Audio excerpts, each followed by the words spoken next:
Welcome, lovely viewers. Welcome to your favorite every Tuesday show, The Daily Trend, on the New World TV, Info English. On this show, we talk about everything concerning you and I.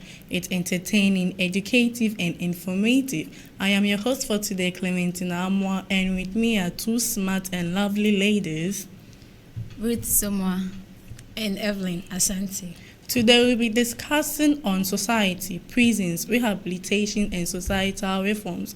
We all know society refers to our surroundings. Everything surrounding us is what we seem to be society. We're going to talk about it more after this short break.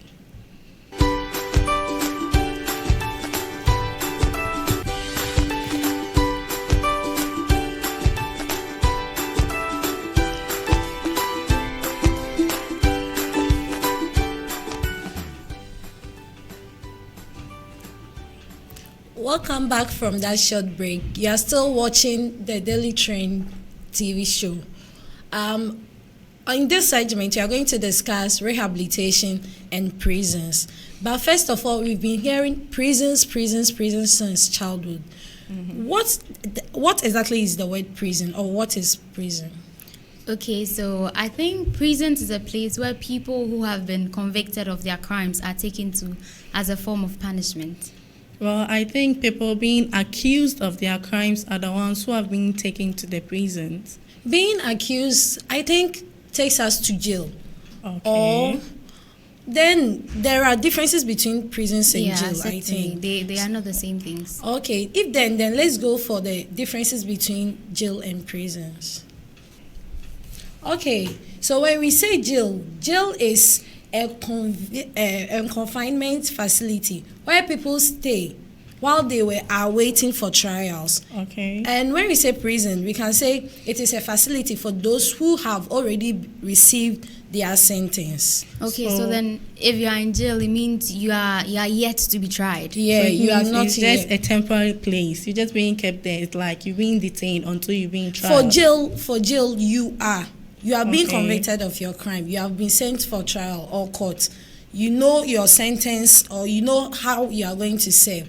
But for prison, I think it's a different thing. Well, I don't know, but I feel like prison, if you've been given a long-term sentence, you should be in prison. So I'm trying to ask, does it mean that in the jail it's temporary, meaning that you're being detained there, or there's a difference between jail and detention? Usually, if you are in a jail, yes, you have been detained, but it's only for a short period of time. It's when you have been convicted and you've been found guilty that you are taken to the prisons. Okay. So then we can find out and ask ourselves, does it mean everybody who goes into the prisons is guilty of the crimes that they are committing? Okay, for that, I can say mostly there are a lot of people in the prisons or in jail who are not guilty of their crimes. They are sometimes blamed or accused wrongly. Sometimes they are just seen in the crime scene and they are being accused of it. Well, saying of that, I know of a story of a guy who just forgot his ID on a crime scene, and then during the investigation, they found his crime scene. They found his ID on the crime scene, and then they said that he's the one who committed the crime because his ID was found there. So this place, he has been falsely accused of a crime he didn't commit. So someone like this is in jail, is in prison right now. I also have another scenario of a boy who went with his brother on a trip.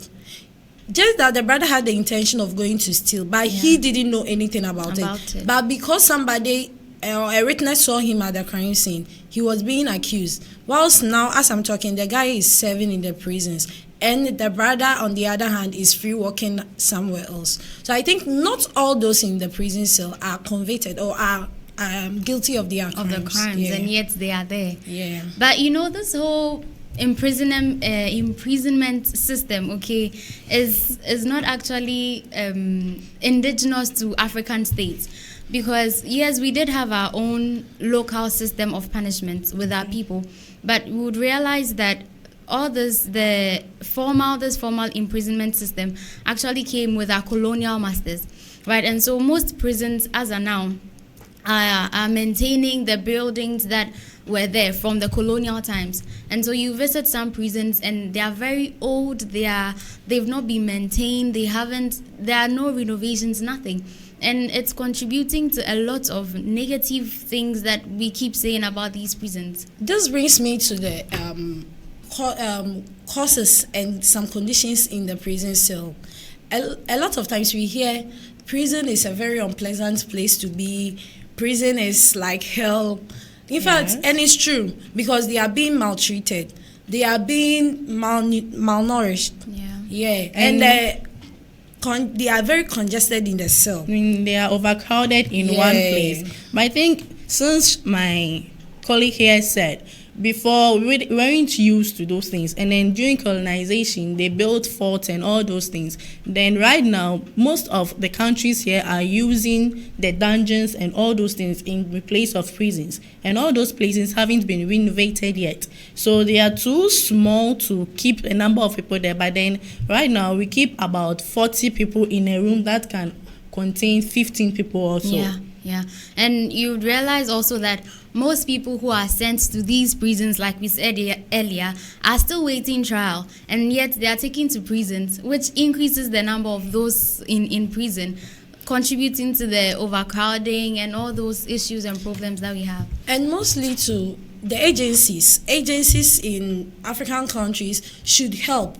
They should raise funds to help those in prison. Sometimes it's very hard to get food to eat over there, but if they invest in the prisons, like bringing things, full staffs, visitation, and sponsoring they will try to do something. But if we are looking on the brighter side, okay, yes, we say all these things, they are not fed well, they are maltreated, the staff are not relating with them well. If we are actually analyzing everything, okay, we'll realize, yes, some of it is true, but I don't think it's 100% as bad as we make it seem. Well, right? It's not 100% bad, but then there are some people, some organizations or NGOs make sure they give some gifts to the prisoners, but then they don't give it to the prisoners. The wardens share it among themselves and they use it anyway. Well, I know concerning that, they actually keep records of the prisoners that do come in, of the things that they receive, and so they are supposed to be held accountable for everything they give. So we can't fully say that they don't use them or they don't give them. Maybe the prisoners don't see the things. They can forge. They can forge papers. They can forge, yes. A document can be forged, so they can forge, but rather they will keep the items for themselves. But on the document, they will say they have shared it. But then I think with good supervision, and then if they are being checked, right, because they would have leaders that they have to account to. So then if they are being checked, then it is possible, but probably wouldn't be as bad as we are saying it. And if we look at the fact that they are not fed well and all that, I know, for example, in Ghana, that there are other things aside what people bring in as sponsorships and donations, okay? I know there are other fields and then other farm areas where the prisoners are allowed to work on. And so this also supplements the food that they get to eat. But since they are working on those farms and all those things, what makes you think that as they are working there, they are even being paid, or they know that since they are working there, we're going to take in better food? Most of the food is mixed with flour, obviously. And the flour is good. And they come back big and fat. They are good. They are helping them. Flour is something we've all eaten before. In SHS, you have a little bit of it, right? And we know that their number is quite large. So maybe it's not the best, but it's not so bad either, I guess. We all know that palm nut soup is supposed to be heavy. But just imagine palm nut soup mixed with flour. It's not how it's supposed to be. But it will help them. It will even tell those outside that they are treating them well, because when they become big and they go out of prison, they are okay. Yeah. But then I think it's also because they don't have much. They don't have enough money to provide, just as if they were free, right? Yeah. So it still means our governments can do something. If that's the case, then does anything good? Because whatever we are saying here, it talks about the negative sides, they suffering and the other thing. But is anything good coming out of prison? Is there anything good about prison? Well, there should be a positive side to prison. We know that if you go through the system of imprisonment, you come out better you come out rehabilitated, maybe having a few skills that can help you continue living your life outside prison. Okay, with the case of Atai, yeah, a Ghanaian notorious armed robber, we can say that with this, rehabilitation has helped him a lot. A notorious armed robber now becoming a pastor. A pastor, yeah. It's really wow. So rehabilitation, well, there are some effective programs in the prisons that help our prisoners to be well equipped when they come out of prison. They go through a lot of things. They go through a lot of programs that will help them. So I think that the rehabilitation helps them a lot. It's not like they are just there doing nothing and come back and they go back to stealing. Sometimes they're just there and then they'll be giving them enough skills. They'll come out with acquired skills to do what they want to do, to help fend for themselves when they come out. I think we can understand what we are talking better when we look at this testimony from Delisa Bimbe. He's a South African and he's an ex-convict, and he was being interviewed and he spoke about his life after prison and how he was able to make it, setting up his restaurant. So we'll see that in a few seconds. Well, I must say, me being in prison was actually a blessing in disguise. Because if I didn't go to prison, there would be a Delisa Bimbe restaurant. And I learned all the cooking inside there. From the main kitchen, I work at the prison restaurant they call mess. That's where I learned all the cooking and stuff. So when I went out, I decided, no, I want to open my own restaurant. I have a good idea. I want to close those gaps. I want to mix a township life with a suburban life. Even cooking, I didn't actually go there wanting to cook. It was one of the things that was opened. Because in prison, you must know, you don't choose where you want to work. The authorities will tell you must go work there and then. Cooking was never my thing. Looking at this video, we can say that there are a lot of good things from his testimony. He going to prison, coming out, and everything becoming okay. He being able to come out with a career as cooking. Yes. Then it means prison is not that bad as we thought. No, certainly not. Okay, so we're going to go for a short break. When we come back from this break, we're going to continue our next segment.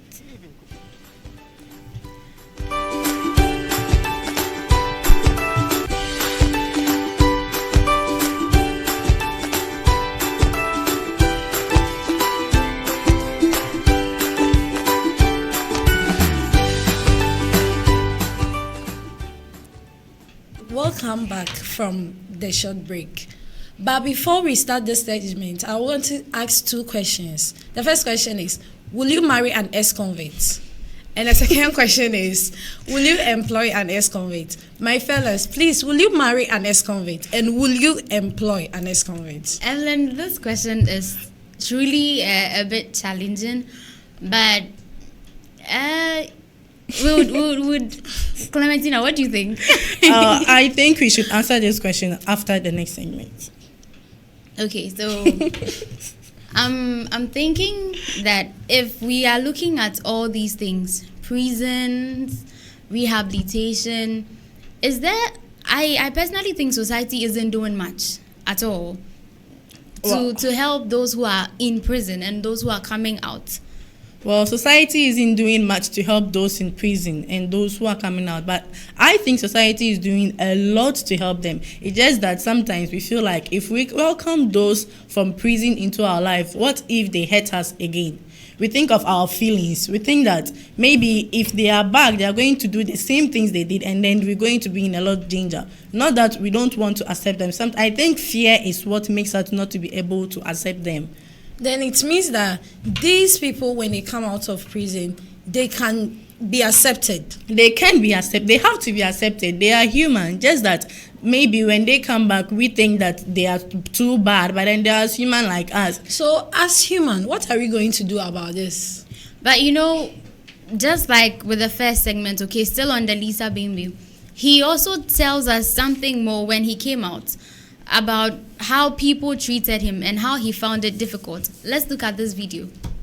Fortunately, people never judged me. They actually welcomed me with warm hands.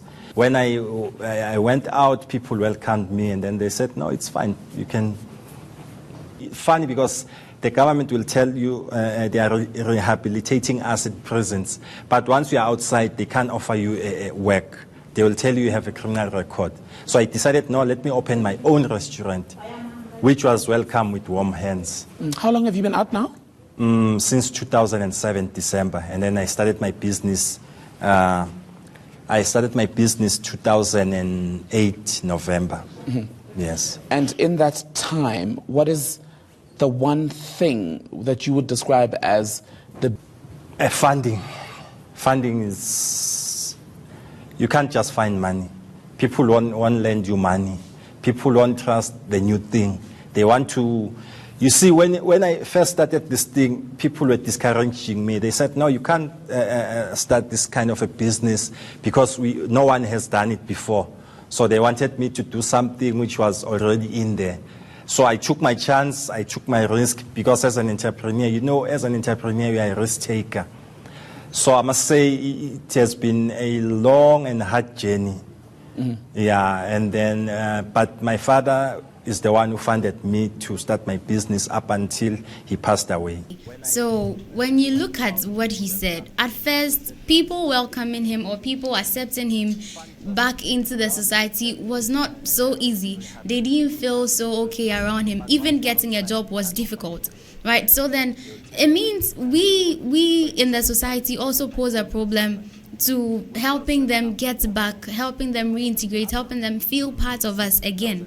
Yeah, these ex-convicts, when they come out of prison, they become so stigmatized in the sense that in their own family they are an outcast. They don't belong Even to the their family families again. don't want them. Yeah, and also in the society itself, the society don't want them. They start to point fingers at them and other stuff. You go to church and nobody the church wants to... itself, who is supposed to welcome them, embrace them, Yeah. the church sees them as mini devil. So with these qualities, I don't think an ex-convict will fit back in the society easily. And Yeah, and so due to that, some countries right now, they've adopted this way of prisoners being accepted in the society. Instead of them being taken to their own society where they committed the crime, where their families are and where all those people are, they take them to a different society whereby they seem to be unknown there, and then from there they can recultivate their lives again. They can relive their lives. They can now do what they were told. They can now follow rules in that society. But that is it has its advantages, and I'll say it also has its disadvantages. If I have a family in an area and after I commit a crime, you are taking me out of that place, I'll feel a bit lonely again. You see, in some countries, when an ex-convict is being released from prison, the whole family, they will go there to welcome him. Yes. After he comes to the house, they perform a small party to welcome him. Show him but love. not in all cases. With this thing, if I'm an ex-convict and I come out of prison, I feel okay.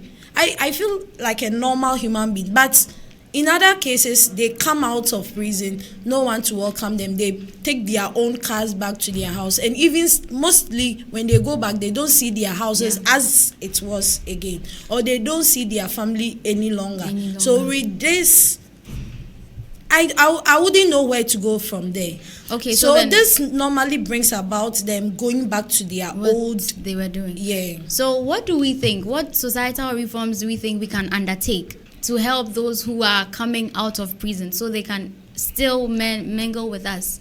I think we can look at some of the prison management there. I think when we look at work and pay system, when the prisoners are being made to take on hard labor, when they have to do a lot of works, when they are being sent to those mini farms to work on there, they should be paid. They should be given some wages. And then since they'll be doing that, they can save some things. When they come out of the prison, then they can be able to fend for themselves. Exactly. Yes. Exactly. And I also think that to avoid this thing, we should avoid bribery and corruption. And then we should avoid blackmailing, because some of the prisoners are being bribed to. Some of the wardens are bribed to extend some of the extend some of the sentencing of the prisoners. Prisoners, So instead of someone being sentenced to 5 years, you later find out that the person has stayed there more than he's supposed to. So if they are able to reduce the bribery and corruption, plus all this blackmailing that has been going on between the wardens, the family members with the prisoners, we can be able to increase crimes and then increase societal things. Decrease crime, you mean? Exactly. Decrease crime, sorry. So, for what I can add up to what she said, most prisons have this handiwork faculty or what. Yeah. They have places where they teach them how to do basketry, weaving, crocheting, and others. So when these people come out, at least they have a handiwork, or they have something that they can go get. Well, I won't be surprised. It's a prisoner did watch it on your head, though. It will be so interesting. It will be so motivational. It will be good for them. Will help of them. Course. Yeah. And also, when they come out, we should employ them. They are not enemies. They are not devils. Yeah. We should just employ them in our workplaces, work with them, mingle with them, do everything with them. Exactly. And also, the government should support them. Yeah. You see, when Government you go there, has a you lose major role. everything. You lose everything that you once owe. So when you come out, you should, the government should support them financially and any other means that they can. Yeah, I think we can also create awareness, okay? Maybe through the media or through our journals, any way that we can contact and we can reach out to the public, create awareness and educate people to understand that the fact that somebody committed a crime doesn't mean they've become less of humans, or doesn't mean they've become endangered persons to be around. They are still part of us. And if they've been able to go through prisons and being rehabilitated, it means that something else has been added to them. Yes. So whatever they did is still not hanging on them anymore. So that if we feel they are being a threat to us, we just let that thought pass and welcome them, let them feel okay around us. Because I know that if somebody is trying to draw close to you and you think he's an offender, he's an ex-convict, it will make them not even want to so this tends to normally bring them back to what they were doing. Exactly. Yes. Exactly. Yes. Exactly. So you see a person coming in and out of jail, that place is the second home. That's all they know, because society is not ready to accept them. And if we can still, mostly talking about parents, okay, and families, that accept them when they come back. Some people go home and then there's no one to welcome them, although they know they have families. If you're a mother and your child brings home someone you know has a criminal record, don't dismiss them just because they have a criminal record, okay? Try and get to know them. If you're a worker and an ex-convict comes to seek employment, if only they qualify, please don't dismiss them. So this brings me back to my question. Yes. Will you marry an ex-convict? Well, of course. If I know he has truly changed and if I love him, why not? So you go home, you introduce your boyfriend to your mom or dad. Daddy, this is Sam. He's an ex-convict. He came from prison a year ago. What do you think mom will say? And even the society itself is going to say? For me, maybe I will not tell mommy that he is an ex-convict. A family member will tell. Yes, she has to find out on her own. Then I will defend him later on if I really want to marry him. And what if he finds out and he still doesn't want it to happen? It's not easy, of course. It's not easy. Definitely not. But then it doesn't mean that because he has a criminal record, you cannot mingle with him. That is so not right. That is so bad. And with this too, let's say you are a manager of a company, then you employ an ex-convict, then you put a huge sum of money in his care. Will you do this? Because you know he already has a criminal record, so you won't be careless enough to do something like that could tempt him. This means you don't trust. Not you don't then trust you are him. not accepting him to the society. The fact that I'm letting him work in my company alone is accepting him enough. But I won't be careless to let him handle this money. If there's someone else that can handle it, I'll let them. Well, but definitely with time, he'll be able to earn my trust. Right. But even with that, you can give him the money, then someone else will take the money, or someone else will take half of the money, and then since he's an ex-convict, you might not even blame think it of on them. Right. You might not even think of listening to his part of the story. You'll be like, please, you've been in prison before, so no matter what, you were in charge of the money, and since half of it is gone, you took it. So then it's all in our mind. It's all in our mind. Yeah. So it's so there. So that's why I was before, as I said, some countries take them to other societies to think. Yeah. Because in that society, they are not well known there. Their criminal record, it's not known. So the person feels more comfortable working there. They are not being instigated. Yeah. So it means that, like, with this, we already have the idea that they have been in prison before. So no matter how we employ them, we still have this perception in our mind that they are criminals. That is what we need to correct. Yeah, so once a teacher, always a teacher. Once a criminal, always a criminal. But That's what you... But if they are able to prove themselves worthy of our trust again, I think they should be given a second chance. Yes. That is what we should look at. And I also think if our communities or if a government can help us set up community groups where these people can talk to professionals, counselors, and try to release whatever pain, whatever anger, whatever they felt during those times. I know as you talk about them, they feel a bit, a burden lifted off them, and then they can also have some financial support. Maybe they learned how to make soap in prison. They can have something to start up a small business, carpentry, sewing, something that can help them keep up on their feet. You see, learning those things in prison and coming out is also a problem. I've learned I know how to make soap, but where are the funds coming from? Yeah, that's what the Lisa said, that his father was the one who sponsored him and helped him because in this no case, one was the family willing to. doesn't even want him. So then government should be able to step in. Or volunteering people, sponsors, and then philanthropists. When you talk about the volunteering people, I don't really understand you. Can you maybe let me more and our viewers here to understand what you're trying to say by the volunteering people? Volunteering people in a sense that I choose to help someone who is an ex-convict, right? Yes. So no one is compelling me, but I want to help. I want to help him start his business. I want to help him go. I want to help him do something so that he can fend for himself. Yeah. Okay. So this, like, not more or less than an agency or your personal... An agency, individuals, exactly. NGOs or any other thing. NGOs, yes. Philanthropists, all these with foundations and everything else. Right. Okay, so maybe if all NGOs come together to help our prisoners, as in they all know that when they come out, we welcome them, and then they know that they have changed due to the rehabilitation programs. They've changed, and then we have to accept them. So do you think that if we do all these things, it will reduce crime rates in the society? Certainly. I think the whole thing we are talking about here is that it's not just one person. It's not just an individual. We all need to come together with the little resources that we have. I have this, I have that, I have this. We help them feel a part of us again. We help them feel like they still belong. Yeah. Okay. So the little I can also add up is that these prison conditions, they are very appalling. But the government, the state agencies, personal agencies, the volunteering agencies, they can all come together so that these prison conditions can be solved one way or the other. Yeah. They shouldn't be neglected in the prison. Since they are in the prison, they are not part of the government matters anymore. They should be included and cared for. Yeah.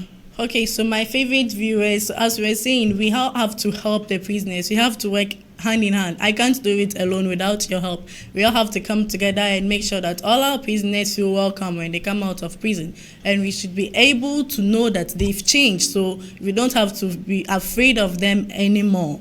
Thank you for being with us from the beginning to the end.